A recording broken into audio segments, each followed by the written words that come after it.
Hello guys, today we've got a really simple video. I'm going to show you how to make the best and most simple studio lights for me strip lights from AliExpress. These only cost £2 and they're so bright, really good, and literally you can't get any cheaper. And also I hope you like my new clock. This is given by me to do a review on and tell people about it, and I'm not going to turn down free stuff, am I?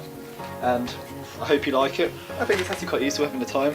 There's one thing I don't like. It hasn't got an off button. So let's get making all the lights.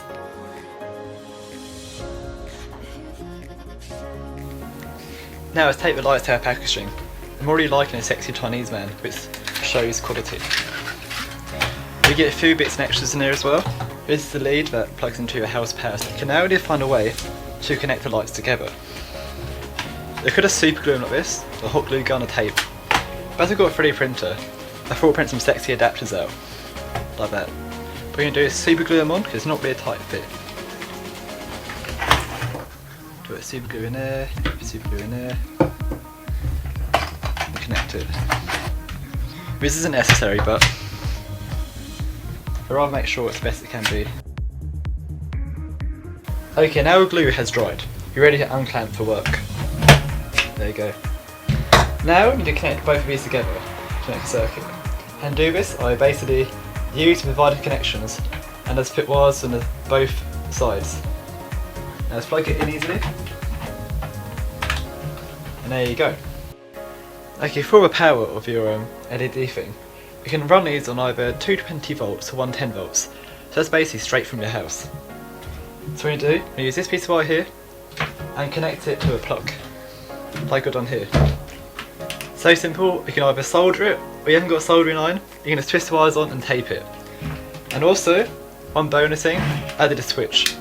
If you've added a switch, make sure you use a 220 volt switch or 110 volt switch, depending on what electrics you have. If you're in America, you'll have 110 volts, and if you're in England, you'll have 220 volts. So, that's it.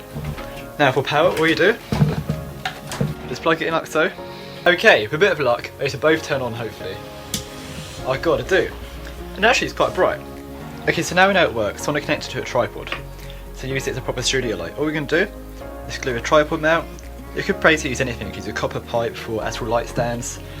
You can mount it anyway, just be creative. That's the cool thing about woodwork and DIY, is just overcoming problems, you know what I mean?